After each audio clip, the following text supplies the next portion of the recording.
involving, I guess, the staff and the idea that questions about the meeting should be referred to the committee chairman. But I wanted to ask you a slightly different question, which is, does the White House know now what actually happened? Do you have issues with the idea that someone, perhaps in the executive branch, shared information on the White House grounds without you knowing about it? Are you investigating this? Do you believe it was a leak? Do you, or was it in fact someone on the White House staff or NSC staff or on loan to either who provided the information and therefore it's not a leak?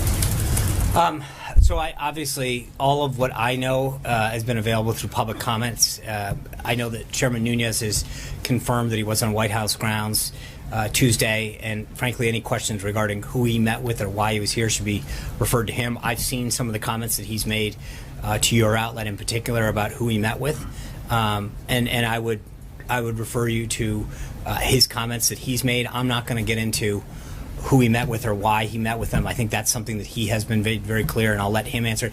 This is he is the one who has discussed what he is reviewing, and so I will leave it up to him and not try to get in the middle of that. Just to close the circle on it, I'm asking a slightly different question. Okay. At least I'm trying to ask a slightly different question, which is, does the White House know what happened now beyond public accounts, and are you satisfied that you don't have an inappropriate leak in the executive branch? No, I'm not. We're not concerned about that. I know that he is, again, everything that I know about what he has done is through public reports that he has made on the record to different folks. When he said he has multiple sources, he had met with different folks to gather things as part of his review of the situation. And so all I know and what I'm willing to communicate is what has been made available through on-the-record comments that he has made. To come to White House grounds, you have to be cleared onto the No, White not House. necessarily. I don't know that members of Congress need to be cleared.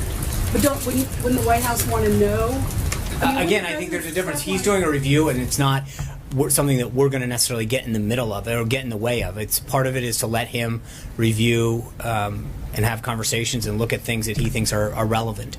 So on a clarification on your answer to Margaret, you just said, I don't know that members of Congress have to get cleared in. There is some question about that. Who in the White House signed him in, essentially, to be able to get I don't know that you have to. I'll be glad to check on that. I'm not sure that that's how that works, but I will follow up on that point. Okay, so the second question is, and it's related to this, I understand that you're not going to speak about some of the swirl, what's surrounding this issue with Chairman Nunes. Does the White House believe that he can still lead an impartial investigation, or would the administration support some of these calls now for an independent committee to investigate this?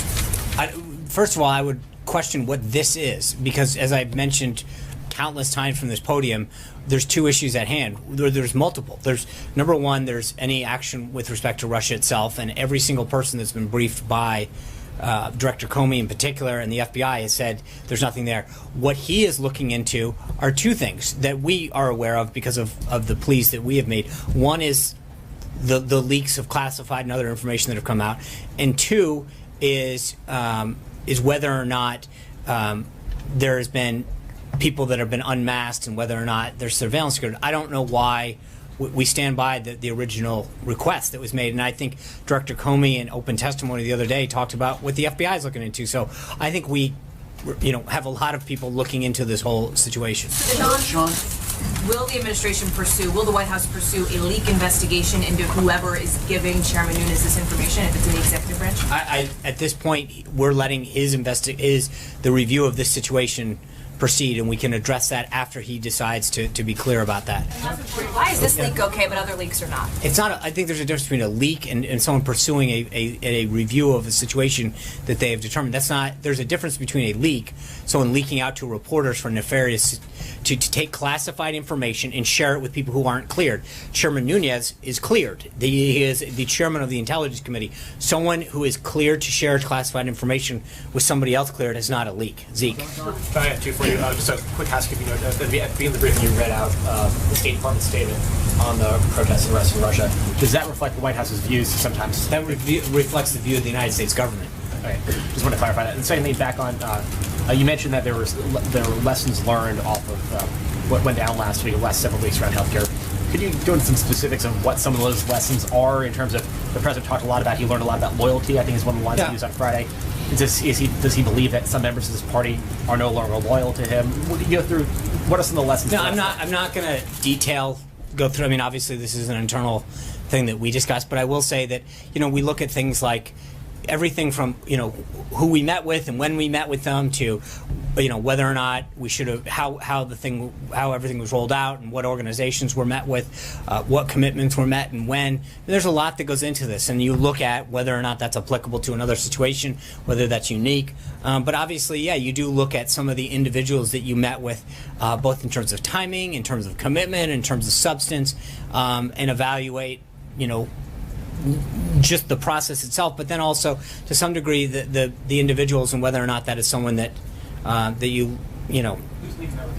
there's several folks, and again, it depends on the aspect of it. There's a legislative affairs team, there's a public policy team, there's a comms aspect to this, but we all internally talk about what went well, what didn't, and we do that not just with the bad, but the good. I mean, I think Jonathan asked it somewhat at the beginning, but I think if in most organizations, whether or not you do something really well or not as well, it's usually incumbent upon you to think, what did we do well, so that for things that we did really well, we sustain those kind of aspects of something, because there's always something to improve, and even when you don't do as well, but there's parts of things that you did that could have done that you did well, and you don't want to throw the baby out with the bathwater. So there's an ongoing piece to this, Major. So can you just follow up a little bit on Chairman Nunes, and I have a question about Jared in a second. So, yes, members of Congress may not need to be cleared in, but to get access to a SCIF, I do believe that requires some cooperation from the executive branch, because there are intelligence places on Capitol Hill that are secure that this meeting could have taken place. So it creates the impression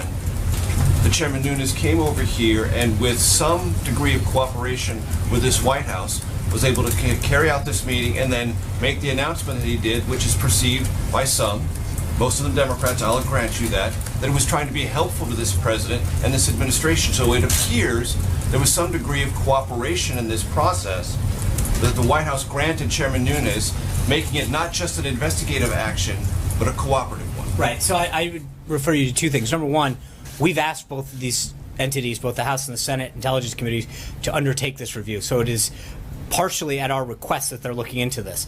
Number two, based on the public comments that he made to Margaret's organization, he has said, from my understanding on the record, that he did not meet with White House staff. So again, I think you're trying to make something that he has himself, from what I've read, not actually been the case. That's not what I asked you. I asked you about cooperation to have access to a SCIF, which is something that has to be carried out with your agreement. I will be glad to take a look at that and figure out whether or not that is an accurate statement or not. Okay, let me ask you about Jared. There is an understanding that's trying to be worked out, as we understand it, between Jared and the Senate Intelligence Committee. Is that testimony? Is that something that the committee has requested? Is he volunteered? Yeah. Does he believe he has something to explain to that committee and more broadly the American public about what he did on behalf of the transition, with whom he met with, and some of the meetings that he took that are raising questions about Russia and folks that he met with that are outside of diplomatic channels but have other aspects to their Russian business deals that may cause concern? Right. So throughout the campaign and the transition, Jared served as the official primary point of contact with foreign governments and officials until we had State Department officials up. Once we assumed request. That's correct. And so, given this role, he volunteered to speak with Chairman Burr's committee, but has not received any confirmation regarding a time for a meeting or anything.